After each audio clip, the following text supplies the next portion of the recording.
It's kind of funny to watch the American left and the way that they're handling Kamala Harris, because at the same time that they're defending her against, right-wing attacks that say that she's a DEI hire, at the same time they're defending that, they're literally lowering the standards for her candidacy. And for those of us that don't know, DEI policies are literally all about lowering standards. And the standards for a political candidate running for a Democratic office, like literally from Athens in 500 BC all the way to America in the year 2023, the standards were to answer questions, talk directly to voters, and share your stated policy goals and beliefs and values so that they could be voted on, so they could be decided on by the electorate.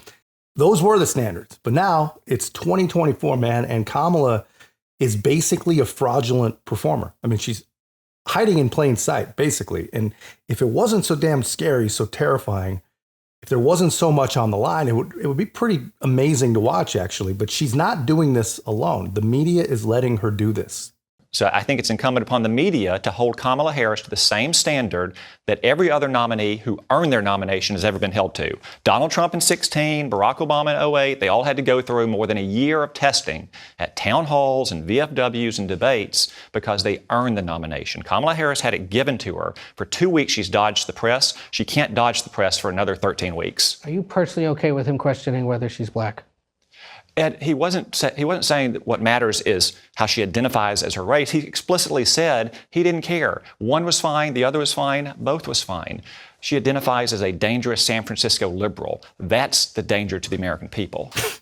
Think about what you just watched right there, man. These people are so fluid with it, man, and we're just so used to letting it happen.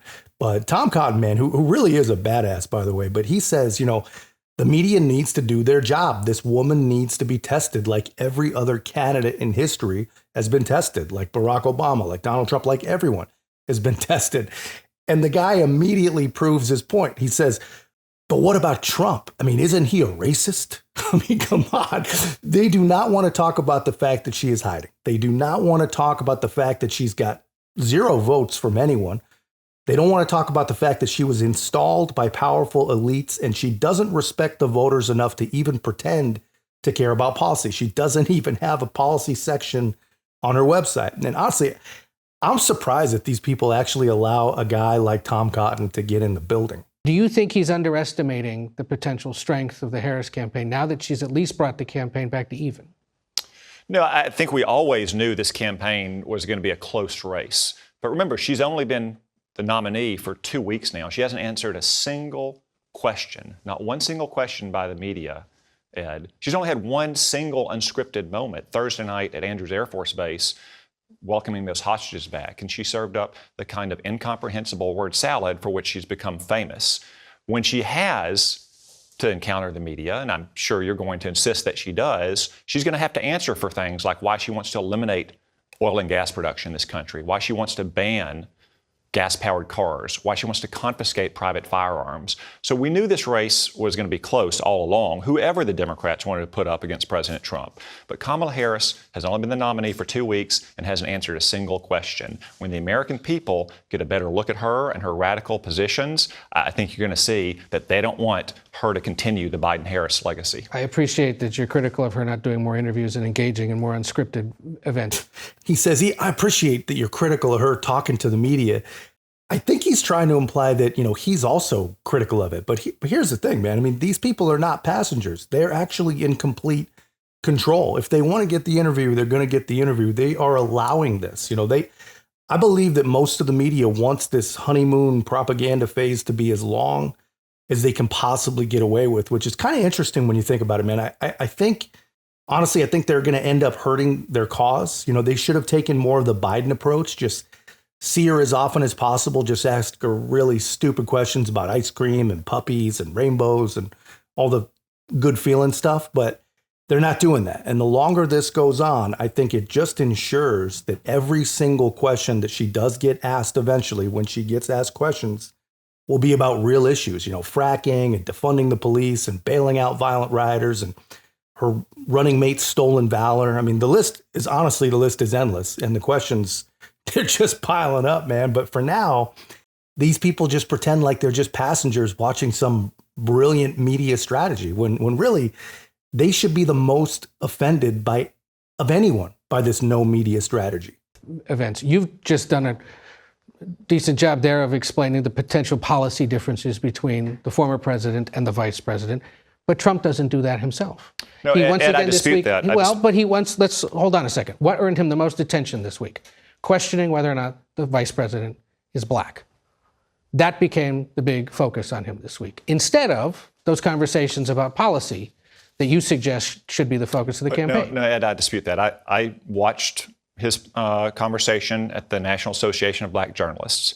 I watched last night at his rally in Georgia. The vast majority of that time is spent contrasting his record of peace and prosperity and the Biden-Harris record of high inflation and a wide-open border and war and chaos around the world. I know you played a clip of him airing differences with other Republicans, but the vast majority of it was what you showed at the beginning of this show when he talks about Kamala Harris' record of being a radical trans activist or wanting to ban cows or ban oil and gas production.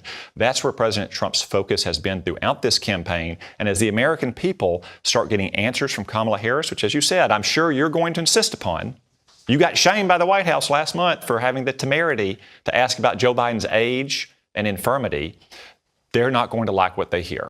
Yeah, I mean, the dude crushed it. I can't believe they actually let a guy like Tom Cotton into the building, because he's exactly right, man. I mean, not only are the media completely complicit in this reimagining of Kamala Harris, but they try to hide everything they possibly can about Donald Trump. I mean, they want to talk about Hannibal Lecter and windmills and bleach and whatever other garbage they can convince really unintelligent people to believe, but they ignore everything about policy, right? While at the same time covering up the fact that Kamala Harris doesn't actually have any policies. And it's terrifying to watch, man. And I'm surprised, like I said, that they even have Tom Cotton come on. I mean, when they're booking him, do you think they actually believe that some CBS weasel is going to outsmart a guy like Tom Cotton? I mean, he hits him right between the eyes. He's like, I know you're going to do your job. I know you're no longer afraid after being shamed by the White House for questioning Joe's cognitive abilities right before Democrats literally disappeared the guy because of those cognitive abilities. But yeah, that was a good one. But this is what we have, man. And this is who these people are. And somehow, there are still people that continue to believe them, man, after everything. But I have a feeling that, things are going to start to get uncomfortable for all these people. I mean, they just can't hide it all. There's too much stuff to hide. And I think once the dominoes start to fall, they're all going to fall. But that's my hope, right? But that's just my take, guys. Let me know your thoughts in the comments. If you haven't already, be a part of our growth. Make sure to like, comment, subscribe. Most importantly, share the channel. I'll see you in the next one.